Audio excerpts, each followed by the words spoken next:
नमस्कार बच्चों, कैसे हैं आप। उम्मीद है कि आप सभी बहुत अच्छे से होंगे और खूब मेहनत से पढ़ाई कर रहे होंगे, इसलिए कि एग्ज़ाम जो है बहुत जल्दी ही अब सामने आने वाला है। और खूब ध्यानपूर्वक एकाग्रता से आप पढ़ाई कीजिए। बच्चों, थोड़ा सा स्वास्थ्य का इशू है, जुखाम और सर्दी की प्रॉब्लम है, बीच बीच में खांसी भी आती है। दवा लेकर के हम यहाँ आए हैं, बीच में कुछ टेक्निकल इशू थे जिसकी वजह से कंटिन्यू वीडियोस नहीं मिल पाए आपको। उसके लिए हम खेद प्रकट करते हैं और कोशिश करते हैं कि आगे से ऐसा कुछ न हो। इवन आप हमारी प्रतिबद्धता को, हमारी टीम की प्रतिबद्धता को इसी से समझ सकते हैं कि मैं अस्वस्थ होते हुए भी आप लोगों के बीच में प्रस्तुत हूँ और बिना किसी इधर उधर की बातों को किए हम सीधा अपने कंटेंट पर आते हैं, अपने मूलभूत विषय पर आते हैं जिसे हमें आज पढ़ना है। और मज़े की बात यह है, संविधान में हमने संविधान की विशेषताओं को पढ़ा, उसके भाग को पढ़ा और परीक्षा की दृष्टि से उपयोगी संविधान का विकास का जो सोपान है, एक वीडियो उस पर भी बनना है। लेकिन हम उसे आपके अंदर थोड़ा सा संविधान की समझ हो जाए। मुझे लगता है कि जो संवैधानिक विकास था भारत का, जो संवैधानिक विकास का क्रम 1737 से चार्टर एक्ट से शुरू हुआ, उसे समझने के लिए थोड़ा सा आपको संविधान समझ लेना चाहिए। वो ज़्यादा टेक्निकल था, तो उसके कठिनाई के स्तर को देखते हुए हमने जानबूझ करके ऐसा किया। ऐसा नहीं है कि हमें कोई बुक आपको पढ़ानी है, हमें आपको सिलेबस के अकॉर्डिंग इम्पॉर्टेंट क्या है, आपकी सोच को, आपके थॉट को कैसे डेवलप किया जा सके विषय को लेकर के, मूलभूत हमें फोकस उस पर करना है। और हम पूरी कोशिश यह करते हैं कि न सिर्फ आपको प्रीलिम्स के बेस्ड सवाल मिले, बल्कि अगर आप वीडियो को ध्यानपूर्वक देख करके नोट्स बनाते जाएंगे, चीज़ों को समझते जाएंगे, तो आप मेंस के भी क्वेश्चन को बहुत आराम से कर पाएंगे। हमेशा इस बात पर मेरा फोकस रहता है कि हमें 2 बार चीज़ों को तैयार न करना पड़े। फैक्ट और थॉट, इसके अलावा जो अपनी आइडियोलॉजी है, जो हमारी थिंकिंग बनती है, हमारा जो सोच डेवलप होता है विषय के प्रति, इन सारे विषय वस्तुओं को हम एक साथ संकेंद्रित करके ले चलना चाहते हैं। इसके लिए थोड़ा सा आपको अलर्ट होकर के वीडियो देखने की ज़रूरत होगी। यह मैं एक बार फिर से दोहराता हूँ कि आप किसी मनोरंजन के स्तर पर इसे सिर्फ न लें। जब भी बैठें, विद्यालय या कॉलेज या क्लासरूम में, कोचिंग के क्लासरूम में जिस तरह से अलर्ट होकर के एक स्टूडेंट बैठता है, आप यूट्यूब पर इस वीडियो को बिल्कुल उसी तरह से देखने की कोशिश करेंगे। तो हम आज भारतीय संविधान की जो उद्देशिका है, प्रिम्बल है, हमारा कंटेंट आज का यही होगा। अक्सर सवाल पूछे जाते हैं प्रीलिम्स में भी और मुख्य परीक्षा में भी। उद्देशिका से संबंधित एक छोटा सा 2-3 पैराग्राफ की कुछ पंक्तियां हैं उद्देशिका में। इतने आदर्श उसके शब्द हैं, इतने आदर्श उसके भाव हैं कि यह पूरे संविधान में यत्र तत्र बिखरा हुआ पड़ा हुआ है। या यह कह लें कि जो हम भारतीय संविधान की एक सुंदर अट्टालिका देखते हैं, एक अलंकृत भवन देखते हैं संविधान के रूप में, उसकी जो नींव है वह भारतीय संविधान की उद्देशिका ही है।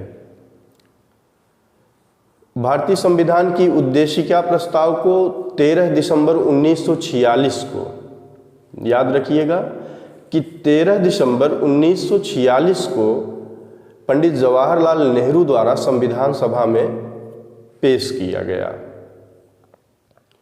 उसके बाद इस पर अंतिम रूप से मतदान जो है वह 22 जनवरी 1947 को किया गया और उसी दिन उद्देशिका को संविधान में स्वीकृत किया गया। यह उद्देशिका है क्या? आइए हम एक सरसरी तौर से देखते हैं कि हम भारत के लोग, ध्यान रखिएगा अभी एक एक शब्दों की व्याख्या की जाएगी।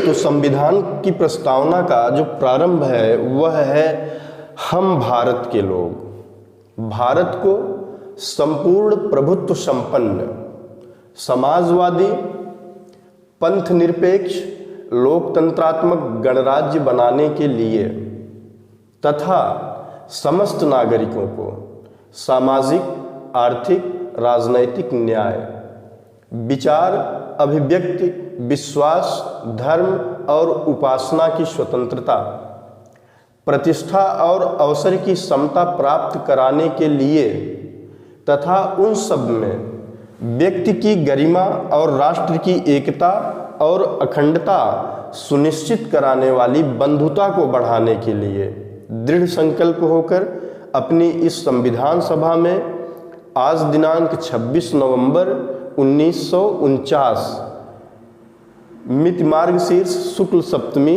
2006 विक्रमी को एतद् द्वारा संविधान को अंगीकृत, अधिनियमित और आत्मार्पित करते हैं।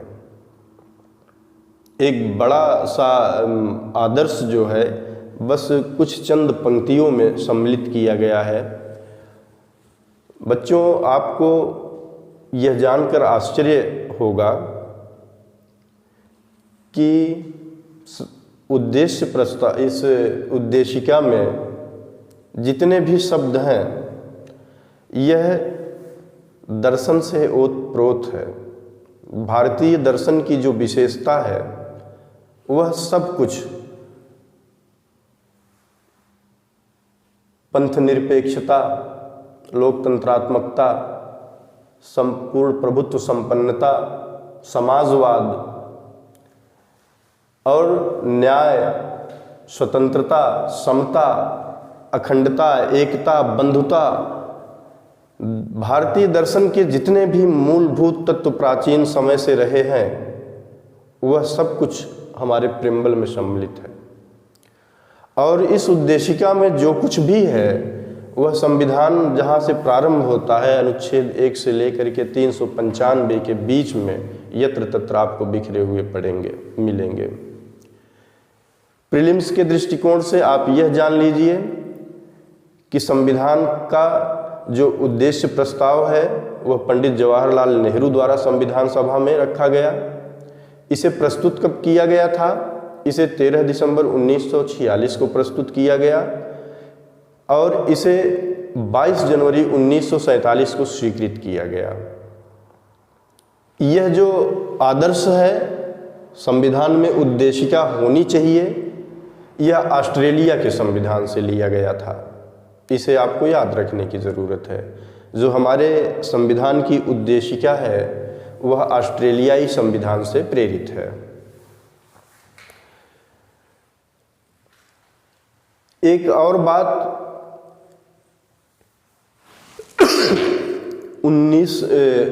हमारे संविधान की इस प्रस्तावना में, उद्देशिका में, प्रिम्बल में 42वें संवैधानिक संशोधन द्वारा 1976 में जो किया गया, कुछ शब्द जोड़ दिए गए। तो हम बात कर रहे थे कि 42वें संविधान संशोधन 1976 द्वारा हमारे संविधान की प्रस्तावना में 3 नए शब्द जोड़ दिए गए। वो तीनों नए शब्द क्या है? समाजवादी, पंथ निरपेक्ष और अखंडता। अर्थात 1976 के पहले जो उद्देशिका थी उसे हम इस तरह से पढ़ सकते थे कि हम भारत के लोग भारत को संपूर्ण प्रभुत्व संपन्न लोकतंत्रात्मक गणराज्य बनाने के लिए तथा समस्त नागरिकों को सामाजिक, आर्थिक, राजनैतिक न्याय, विचार, अभिव्यक्ति, विश्वास, धर्म और उपासना की स्वतंत्रता, प्रतिष्ठा और अवसर की समता प्राप्त कराने के लिए तथा उन सब में व्यक्ति की गरिमा और राष्ट्र की एकता सुनिश्चित कराने वाली बंधुता को बढ़ाने के लिए। अर्थात हमें इन तीनों शब्दों का लोप करना पड़ेगा 1976 के पहले की उद्देशिका में। और यह जो संशोधन हुआ इसके पहले पैराग्राफ में समाजवादी पंथ निरपेक्ष शब्द और इसके 6वें पैराग्राफ में और अखंडता। यह ध्यान रखना है आपको कि संविधान में समाजवादी और पंथ निरपेक्ष तथा अखंडता शब्द संविधान संशोधन 42वें संविधान संशोधन 1976 द्वारा स्वीकार किया गया और जोड़ा गया। अब बच्चों, आप प्रस्तावना देख लिए, उद्देशिका देख लिए, आइए शुरू करते हैं हम इसके महत्वपूर्ण तथ्यों के जानने के लिए। सबसे पहले हम भारत के लोग हैं, यहाँ हर मामले में विवाद होना एक सामान्य सी बात है, इसलिए कि जो हमारा लोकतंत्र है वह हमारे बहुत गहरे जड़ों में उतरा हुआ है। यह कहने की बात है कि पूरी दुनिया में जो लोकतंत्र है वह ब्रिटेन की व्यवस्था है, लेकिन मुझे एक भारतीय होने पर यह गर्व है कि हम अपने प्राचीन इतिहास में ही गणराज्य व्यवस्था को जान रहे हैं। बुद्ध के समय में ईसा पूर्व 6वीं शताब्दी में जब हम बहुत सारे राजतंत्र को पढ़ते हैं, 16 महाजनपदों की बात करते हैं, तो उसमें कुछ ऐसे भी महाजनपद थे जिनके यहाँ गणतंत्रीय व्यवस्था थी, वह लोकतंत्र ही था तथाकथित। लेकिन जो वैज्ञानिक लोकतंत्र है उसका जो प्रारंभ है, इसे माना जाता है कि यह ब्रिटेन की देन है। तो हम बात कर रहे थे कि विवाद होना भारतीय जनमानस को रक्त में मिला हुआ है, यह हमारी परंपरा में है। अब सबसे पहले तो यही विवाद हो गया कि यह प्रस्तावना, यह उद्देशिका भारतीय संविधान का अंग है भी या नहीं है। आप इस बात को समझिए कि जैसे कोई किताब आप पढ़ते हैं, कोई बुक्स आप पढ़ते हैं, तो जो उसकी विषय सूची होती है, क्या कभी आपने सोचा कि वह विषय सूची जिसमें लिखा गया होता है लेसन 1 फला पेज से फला पेज तक, लेसन 2 फला पेज से फला पेज तक, क्या वह उस किताब की, उस बुक की पार्ट माना जाएगा या नहीं माना जाएगा? आपने सोचा कभी? तो उसी तरह से हमारे भारतीयों ने इस विषय को ही विवाद का विषय बना दिया कि यह जो उद्देशिका है, यह जो प्रिम्बल है, यह भारतीय संविधान का अंग है भी या नहीं है, इसे क्या माना जाए। सवाल महत्वपूर्ण था। और 1960 में एक बेरुबारी मामला आया सुप्रीम कोर्ट में। सुप्रीम कोर्ट में यह सवाल पूछा जाता है कि सबसे पहले उद्देशिका पर विचार जो है वह किस वाद के अंतर्गत किया गया कि उद्देशिका भारतीय संविधान का भाग है या नहीं है। तो 1960 में इस तरह का एक पहली बार जो विवाद था वह देखने को मिला बेरुबारी मामले में, जिसमें यह बताया गया। तो हम बता रहे थे कि सबसे पहले यह संविधान का अंग है कि नहीं है, बेरुबारीवाद में इसे सुप्रीम कोर्ट में विचार इस पर किया गया। तो सुप्रीम कोर्ट ने इस मामले को देखते हुए यह बताया कि संविधान में अगर कोई शब्द अस्पष्ट है, अर्थात संविधान का निर्माण करने वाले निर्माताओं के आशय को अगर नहीं समझा जा पा रहा है वर्तमान समय में, तो उसे समझने के लिए हम उद्देशिका की सहायता ले सकते हैं। हम अपने प्रिम्बल की व्याख्या करके यह देखने की कोशिश कर सकते हैं कि आखिर संविधान निर्माता कहना क्या चाह रहे थे। लेकिन शर्त यह है कि अगर कोई शब्द अस्पष्ट है। किंतु उसी समय चूंकि सुप्रीम कोर्ट में कई जजेस की बेंच बैठती है, एक न्यायाधीश थे न्यायमूर्ति गजेंद्र गढ़कर, बेरूबारी मामले में ही न्यायमूर्ति गजेंद्र गढ़कर ने एक सिरे से इनकार कर दिया। उन्होंने कहा कि नहीं, उद्देशिका जो है वह संविधान का अंग नहीं है। और उसके पीछे उन्होंने जो कारण समझाया, आखिर संविधान का यह अंग क्यों नहीं है। उसी बेंच के बैठे कुछ जजेस कह रहे हैं कि संविधान में अगर कोई शब्द अस्पष्ट है तो उसकी व्याख्या करने के लिए हम उद्देशिका की सहायता ले सकते हैं। लेकिन न्यायमूर्ति श्री गजेंद्र गढ़कर ने यह कहा कि उद्देशिका को संविधान का अंग नहीं माना जा सकता। उसका कारण उन्होंने यह बताया कि उन्होंने कहा कि यह राज्य के विधानमंडलों को या राज्य के किसी भी अंग को कोई भी महत्वपूर्ण शक्ति नहीं प्रदान करती है।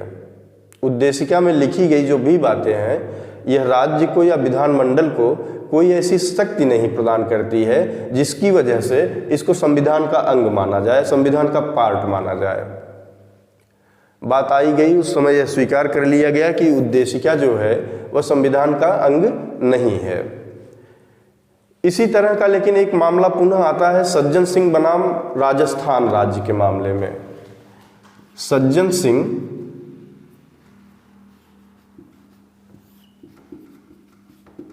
सिंह बनाम वर्सेस राजस्थान राज्य। यहां एक बार पुनः विचार किया गया कि क्या उद्देशिका जो है वह संविधान का भाग है या नहीं है। तो इस बार इस मामले में न्यायमूर्ति मधोलकर ने यह बताया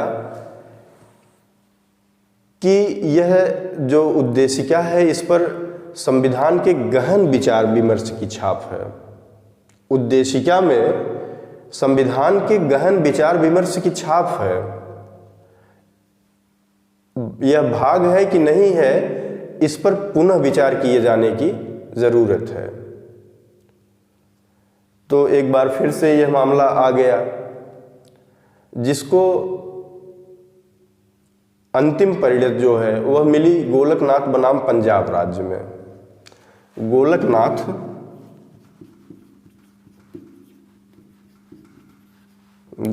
ये सभी वाद जो हैं आप याद रखिएगा, गोलकनाथ वर्सेस पंजाब राज्य। इस वाद के माध्यम से, चूंकि इसके पहले न्यायमूर्ति मधुलकर ने कहा कि इस पर संविधान के गहन विचार विमर्श की छाप है, यह भाग है कि नहीं, इस पर विचार किए जाने की ज़रूरत है। तो गोलकनाथ वाले मामले में एक न्यायमूर्ति हिदायतुल्ला, अभी मैं इनके बारे में और भी बताऊंगा, ये गोलकनाथ मामले में विचार कर रहे थे। आप लोग इनका नाम सुने होंगे, किस परिप्रेक्ष्य में सुने हैं उसको भी मैं आपको बताऊंगा। इन्होंने स्पष्ट रूप से कहा कि जो उद्देशिका है वह संविधान की मूल आत्मा है, यह शाश्वत है और अपरिवर्तनीय है। आप समझ रहे हैं, बेरूबारी मामले में कहा गया कि यह भाग ही नहीं है। सज्जन सिंह के मामले में यह बताया गया कि इस पर संविधान की गहन विचार विमर्श की छाप है, इसलिए यह भाग है कि नहीं है, विचार किए जाने की ज़रूरत है। गोलकनाथ वर्सेस पंजाब मामले में यह बताया गया कि संविधान की यह मूल आत्मा है और यह शाश्वत है, मतलब कंटिन्यू है और अपरिवर्तनशील है। और यह जो न्यायमूर्ति हिदायतुल्ला जी हैं, एक बार यह भारत के कार्यवाहक राष्ट्रपति के रूप में, आपको पता होगा राष्ट्रपति उत्तराधिकार अधिनियम के अंतर्गत यदि राष्ट्रपति का पद अचानक से खाली हो जाए किसी भी वजह से, उसके त्यागपत्र की वजह से या मृत्यु की वजह से, तो भारत का जो उपराष्ट्रपति होता है वह कार्यवाहक राष्ट्रपति होता है। किंतु अगर उपराष्ट्रपति भी नहीं है तत्कालीन समय में, तो हम जानते हैं कि सुप्रीम कोर्ट का जो मुख्य न्यायाधीश होता है वह भारत के राष्ट्रपति के रूप में कार्यभार ग्रहण करता है तब तक के लिए जब तक कि भारत के राष्ट्रपति का चयन निर्वाचन नहीं हो जाता है। तो यह न्यायमूर्ति हिदायतुल्लाह जी 1969 में भारत के कार्यवाहक राष्ट्रपति का पद देख चुके हैं। उस समय तत्कालीन राष्ट्रपति डॉक्टर जाकिर हुसैन साहब की मृत्यु होती है। बीबी गिरी जी उपराष्ट्रपति थे और वो कार्यवाहक राष्ट्रपति बनते हैं, लेकिन उन्हें राष्ट्रपति के चुनाव में अगली बार उम्मीदवार बनाया जाता है, जिसके कारण से उन्होंने अपने पद से त्यागपत्र दे दिया। तो स्थिति यह बनी कि भारत में उस समय न तो राष्ट्रपति थे न ही उपराष्ट्रपति थे, इसलिए राष्ट्रपति के पद पर न्यायमूर्ति हिदायतुल्लाह जी काम किए। तो आप इनको यह जानते रहिए कि यह गोलकनाथ वर्सेस पंजाब राज्य के मामले में इन्होंने स्पष्ट रूप से कहा कि जो उद्देशिका है वह संविधान की मूल आत्मा है। इस बात को थोड़ा सा और आगे जा करके और भी विस्तार से समझा गया कि उद्देशिका जो है वह संविधान का भाग है या नहीं है, अब तो काफ़ी स्पष्ट हो चुका था। इन्होंने कहा कि यह आत्मा है, शाश्वत है और अपरिवर्तनशील है।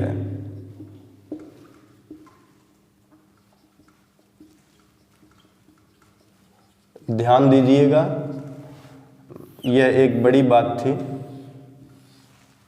यह उस तथ्य के विषय में विचारण हो रहा है जिसे कुछ दिन पहले अभी यह मान लिया गया था कि यह भाग ही नहीं है, उसी के बारे में अभी यह कहा जा रहा है कि यह आत्मा है। यद्यपि यह ध्यान रखिएगा कि प्रीलिम्स में अक्सर ये सवाल आता है कि संविधान की आत्मा किसे कहा जाता है। अगर उसमें डॉक्टर अंबेडकर, भीमराव अंबेडकर साहब का जिक्र हो तो आप इसे उद्देशिका मत कीजिएगा, इसलिए कि उन्होंने अनुच्छेद 32 मूल अधिकार का अनुच्छेद 32 जो है संवैधानिक उपचारों का अधिकार, डॉक्टर अंबेडकर साहब ने उसे संविधान की आत्मा कहा है।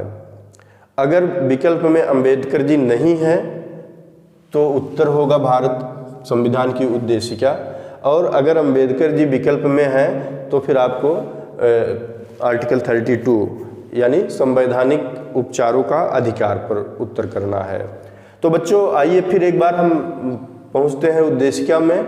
यह मैटर उसके बाद सबसे विस्तार से सॉल्व किया गया केशवानंद भारती मामले में। ये सारे वाद भी आपको याद रखना है। केशवानंद भारती बनाम केरल राज्य 1973।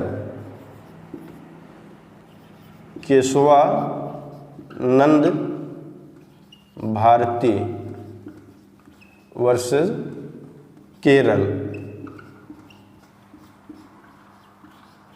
1973 में एक मामला केशवानंद भारती बनाम केरल राज्य करके सुप्रीम कोर्ट में पहुंचा, और इसमें संविधान की उद्देशिका पर विचार करते हुए कुछ निर्णय लिए गए, जिसका सार जो है वह यह है कि यह संविधान का अभिन्न अंग है। जो उद्देशिका है यह संविधान का अभिन्न अंग है केशवानंद भारतीवाद से। और दूसरी बात यह है कि इसमें अनुच्छेद 368 के अंतर्गत भारतीय संविधान का जो अनुच्छेद 368 है यह संविधान में संशोधन की व्यवस्था प्रस्तुत करता है, या अनुच्छेद 368 के अंतर्गत संविधान संशोधन की व्यवस्था की गई है। उसके अंतर्गत उद्देशिका में भी परिवर्तन किया जा सकता है, संशोधन किया जा सकता है। और इसकी जो तीसरी व्यवस्था सुप्रीम कोर्ट ने दिया उसमें यह बताया गया कि उद्देशिका का निर्वचन किया जा सकता है, अर्थात इसकी व्याख्या की जा सकती है अन्य चीज़ों को समझने के लिए। जो संविधान में अन्य उपबंध हैं यदि समझ में नहीं आ रहा है तो उसको निर्वचित करने के लिए, व्याख्यायित करने के लिए हम संविधान की उद्देशिका का सहारा ले सकते हैं, इसकी व्याख्या कर सकते हैं। लेकिन इसमें यह जोड़ा गया कि यह न्याय योग्य नहीं है। ध्यान रखिएगा, जो हमारे संविधान की उद्देशिका है, इसके न्यायिक होने पर केशवानंद भारती बनाम केरल राज्य में रोक लग गई है। अर्थात इससे आप समझ क्या रहे हैं, इसका आशय यह है, न्याय योग्य न होने का आशय यह है कि इसके आधार पर कोई निर्णय नहीं किया जा सकता है। आप जानते हैं कि भारतीय संविधान की जो व्याख्या करने वाली संस्था भारत में है वह सुप्रीम कोर्ट है। तो वह व्याख्या के अंतर्गत तमाम निर्णय कर सकते हैं, लेकिन अगर कोई भी व्यक्ति या कोई भी संस्था राज्य उद्देशिका के आधार पर कोई मैटर बना करके सुप्रीम कोर्ट में ले जाती है तो वह न्याय योग्य नहीं है, इसे एक्सेप्ट नहीं किया जा सकता। तो केशवानंद भारती मामले से कुछ तथ्य जो उभर कर सामने आते हैं वो ये है कि यह संविधान का अभिन्न अंग है, इसमें संशोधन किया जा सकता है, इसका निर्वचन किया जा सकता है, यह न्याय योग्य नहीं है, इसके आधार पर कोई निर्णय नहीं किया जा सकता। और अगर हम निष्कर्ष रूप में कहें तो यह माना जा सकता है कि यद्यपि संविधान की उद्देशिका को संविधान का एक अभिन्न अंग माना गया, यह अपनी जगह सत्य है, लेकिन महत्वपूर्ण यह है कि इस उद्देशिका को न तो कोई शक्ति प्रदान की गई है और न ही कोई स्रोत प्रदान किया गया है जिससे यह संविधान को किसी तरह से ताकतवर बना सके। तो यह आने वाले समय में हमारे विधान निर्माताओं के ऊपर है कि वह इस तथ्य पर ध्यान देते हैं या नहीं देते हैं, या मेरे तरफ से, मेरी समझ में मुझे लगता है कि उद्देशिका को अभी थोड़ा सा ताकतवर बनाए जाने की ज़रूरत है। देखिए आगे आने वाले समय में नीति निर्माता इस पर कितना काम करते हैं यह तो वक्त बताएगा। तो हम शुरुआत किए संविधान की उद्देशिका पर, हमने बात किया किस प्रस्तावना में कहा क्या गया है। 42वें संवैधानिक संशोधन 1976 द्वारा 3 नए शब्द जोड़े गए थे, समाजवादी और पंथ निरपेक्ष और अखंडता।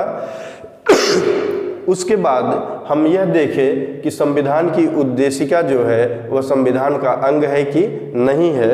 इसके बाद अब हम शुरू करते हैं प्रस्तावना में दिए गए एक एक महत्वपूर्ण शब्दों की व्याख्या, इसलिए कि मैंने आपको बताया कि जो संविधान की उद्देशिका है, जो प्रिम्बल है, इसके समस्त शब्द अपने आप में एक दर्शन है, एक भाव है और एक विचार है जो पूरे संविधान में यत्र तत्र बिखरे पड़े मिलेंगे आपको। इसका जो पहला शब्द था, हम भारत के लोग,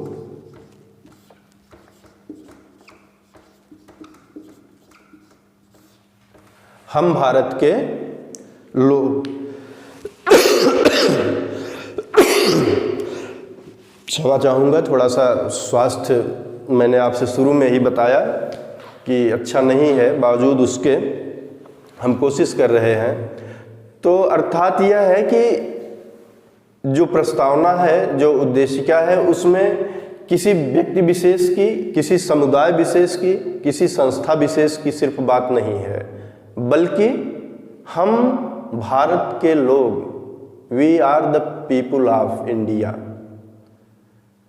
अर्थात सभी लोगों के लिए यह बात की गई है। हम भारत के, तो हम बता रहे थे कि हम भारत के लोग अर्थात समस्त भारतवासियों की तरफ से बताया गया कि संपूर्ण प्रभुत्व संपन्न, संपूर्ण प्रभुत्व संपन्न, याद है ना आपको, प्रस्तावना में अभी हमने पढ़ा था और मैंने ये कहा था कि एक एक शब्द पर हम काम करेंगे। संपूर्ण प्रभुत्व संपन्न से क्या आशय है, अर्थात हम अपने निर्णय लेने में हमारे ऊपर किसी का भी कोई भी दबाव नहीं रहेगा। प्रभुत्व संपन्नता से आशय क्या है? एक्चुअली इसका उस समय का प्रयोजन यह था कि हम इंग्लैंड के पराधीन थे 1947 से पहले, और हमारे निर्णय पर, या यह कहें कि हमें कुछ निर्णय करने का अधिकार ही नहीं था, लेकिन वह संपूर्ण प्रभुत्व संपन्न हम स्वतंत्र होते ही हो गए। अर्थात अब हमारे ऊपर, हमारे देश के ऊपर या हमारे विधानमंडल पर, नीति निर्माण पर किसी भी देश का कोई भी वो नहीं रहेगा दबाव। हम स्वतंत्र हो करके अपना निर्णय लेंगे। लेकिन बच्चों, इस संदर्भ में एक चीज़ आप यह समझिए कि हम कई बार संपूर्ण प्रभुत्व संपन्न होने के बावजूद भी बिल्कुल स्वतंत्रता के साथ निर्णय नहीं कर पाते हैं। उसके पीछे बहुत सारे कारण हैं कि जैसे जैसे लोकतंत्र का विस्तार होता है दुनिया में, बहुत सारे संगठन बनते हैं अंतर्राष्ट्रीय। सबसे पहला कॉमनवेल्थ है, संयुक्त राष्ट्र संघ जिसे हम कहते हैं।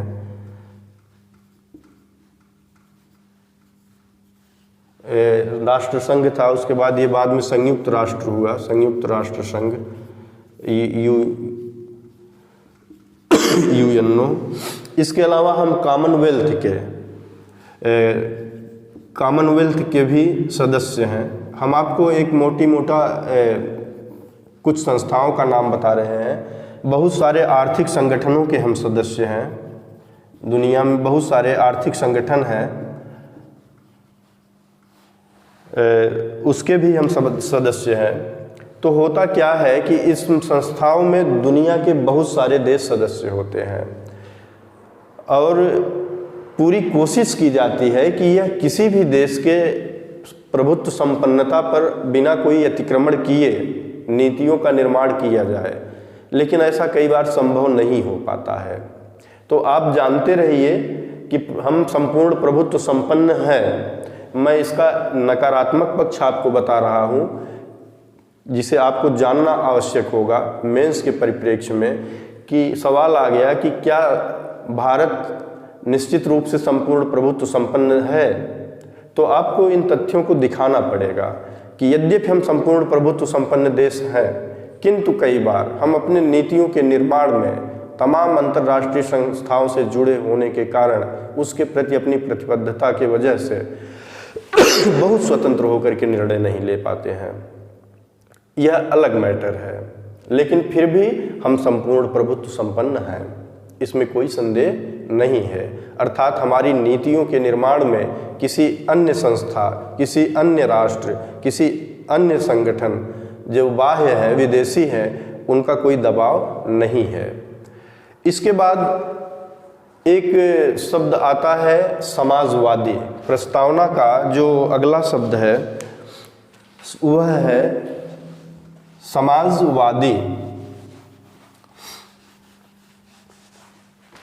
जिसे हमने आपको बताया था कि 42वें संवैधानिक संविधान संशोधन द्वारा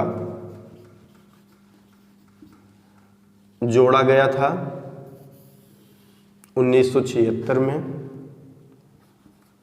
42वां संशोधन, यहाँ मैं 60 में लिख दे रहा हूँ, 1976। बच्चों, समाजवाद क्या है, कभी आपने सोचा? और निश्चित आपको थोड़ा बहुत जानकारी भी होगा, लेकिन यहाँ ध्यान रखिएगा कि कुछ राजनीतिक पार्टियों का नाम भी इस तरह से है, जैसे समाजवादी पार्टी, फला समाजवाद पार्टी, ये है वो। तो आप उन पार्टी के नीतियों से इसे मत जोड़िएगा। समाजवाद क्या है, लगभग पूरी दुनिया में इसकी बहुत सारी व्याख्या हुई, लेकिन अंतिम रूप से वस्तुतः समाजवाद का अभी पता नहीं चल पाया है, अंतिम सत्य क्या है इसका। आगे इस पर काम चलता रहेगा, लेकिन जो मोटी मोटा आइडिया है समाजवाद से, वह उसका आशय सिर्फ इतना है कि पूंजी निर्माण में व्यक्तिगत सत्ता काम न करे, अर्थात प्राइवेटलाइजेशन जो है वह हमारे संविधान के प्रस्तावना द्वारा रोका गया है।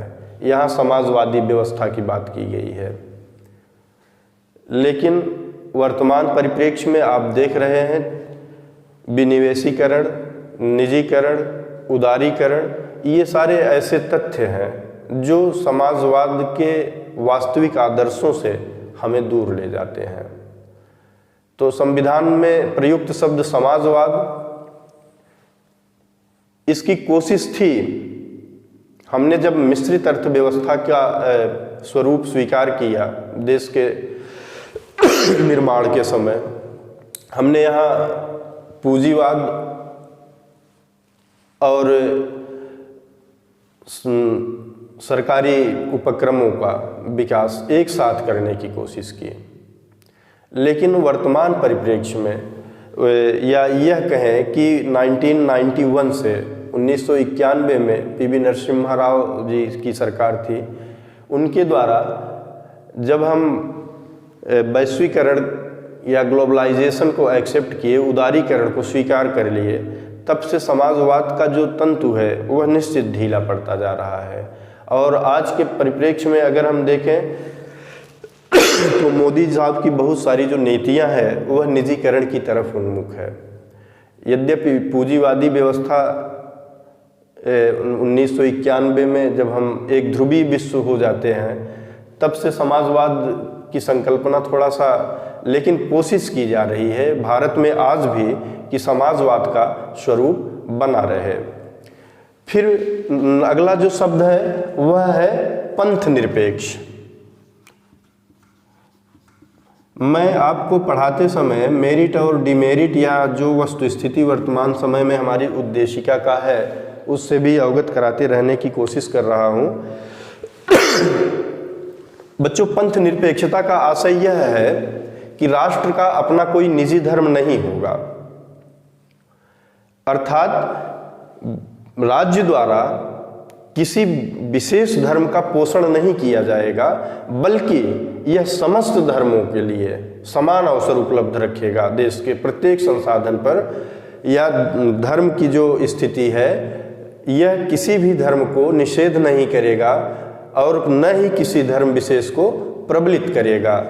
धार्मिक स्वतंत्रता आपको कुछ फंडामेंटल राइट्स में भी मिलेंगे देखने को, जहाँ शिक्षण संस्थाओं वगैरह की व्यवस्था की गई है धर्म के आधार पर, तो वह जो है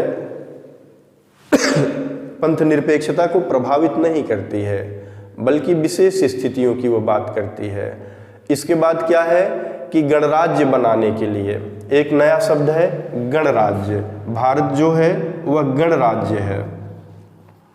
इसका आशय यह है कि हमारे यहाँ जो संवैधानिक प्रमुख होगा वह किसी वंश का स्पेशल नहीं होगा, बल्कि वह एक निर्वाचित व्यक्ति होगा जिसका समय समय पर निर्वाचन, जो भी व्यवस्था है, जैसे हमारे यहाँ गण प्रमुख जो है वह भारत का राष्ट्रपति है। भारतीय संविधान जो है भारतीय राष्ट्रपति को 5 वर्ष का कार्यकाल देता है, अर्थात जो गण प्रमुख होगा भारत का वह 5 साल के बाद बदल जाएगा या निर्वाचित किया जाएगा। हो सकता है कि दोबारा वही व्यक्ति चुना जाए, लेकिन निर्वाचन के बाद। तो इस तरह से यह एक भारत जो है गणतांत्रिक व्यवस्था को स्वीकार करने वाला देश है। इसके अलावा हमारे प्रेम्बल में 3 तरह के न्याय की बात की गई है। उद्देशिका जो है वो हमें, भारतीय संविधान की जो उद्देशिका है वह हमें 3 प्रकार के न्याय की व्यवस्था प्रदान करता है। वो तीनों जो न्याय हैं वो कौन कौन से हैं? वह है सामाजिक, आर्थिक और राजनैतिक न्याय। ध्यान रखिएगा कि प्रिम्बल द्वारा सामाजिक, आर्थिक और राजनैतिक, ये 3 प्रकार के न्याय सुनिश्चित कराया गया है। अर्थात देश का प्रत्येक व्यक्ति जो है वह सामाजिक रूप से और आर्थिक रूप से तथा राजनैतिक रूप से समान समझा जाएगा। यद्यपि यह व्यवस्था है नहीं, न तो सामाजिक रूप से भारत में बराबरी है, न आर्थिक रूप से और न राजनैतिक रूप से। और चूंकि यह ऐसा शुरू से नहीं था, इसीलिए इस तरह की न्याय प्रदान करने की संकल्पना प्रस्तावना में ही व्यक्त किया गया। इसके अलावा हमें 5 तरह की स्वतंत्रता, 5 प्रकार की स्वतंत्रता जो है, न्याय कितने हैं? 3, और स्वतंत्रता कितनी है? 5 तरह की स्वतंत्रता प्रियम्बल से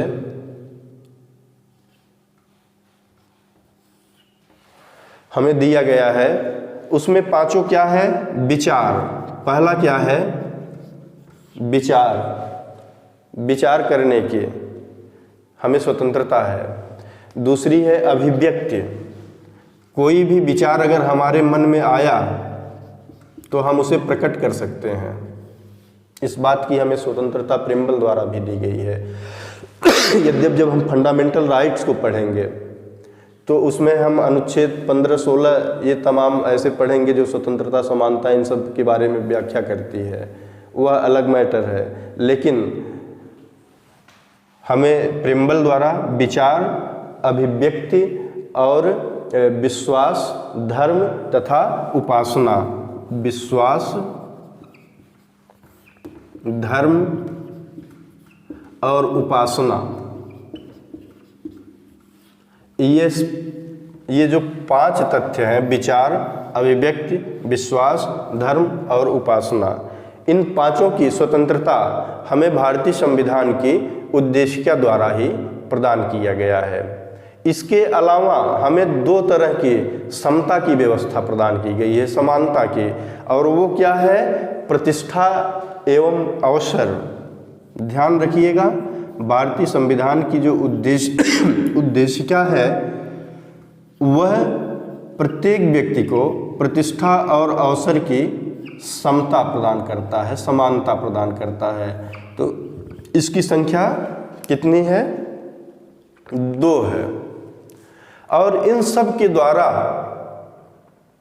जो व्यक्ति की गरिमा है वह पूर्ण होती है। तमाम तरह के न्याय, तमाम तरह की स्वतंत्रता और समता के बाद व्यक्ति को जो गरिमा है वह प्रदान करने की कोशिश की जाएगी।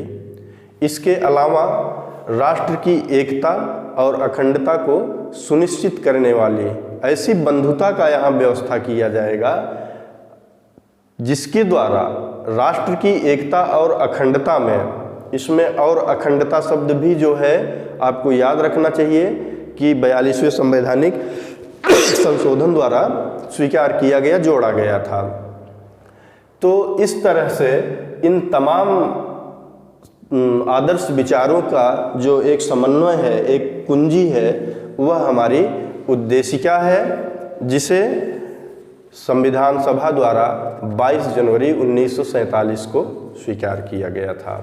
तो बच्चों, आज की क्लास में हम उद्देशिका पर एक सामान्य दृष्टि रखें और उसके बाद से कल से हम संविधान का जो अनुच्छेद 1 है वहाँ से शुरू करते हैं और कोशिश करेंगे कि आपको केवल महत्वपूर्ण तथ्यों को न सिर्फ प्रारंभिक परीक्षा प्रीलिम्स के दृष्टिकोण से बल्कि मुख्य परीक्षा के साथ साथ, जैसे अभी हमने यहाँ तमाम चीज़ों पर मेरिट एंड डिमेरिट के लेवल पर भी विचार किया, इस तरह से आगे क्लास लेते रहेंगे और जल्दी ही जल्दी आपका कंटेंट पूरा किया जाएगा। Thank you.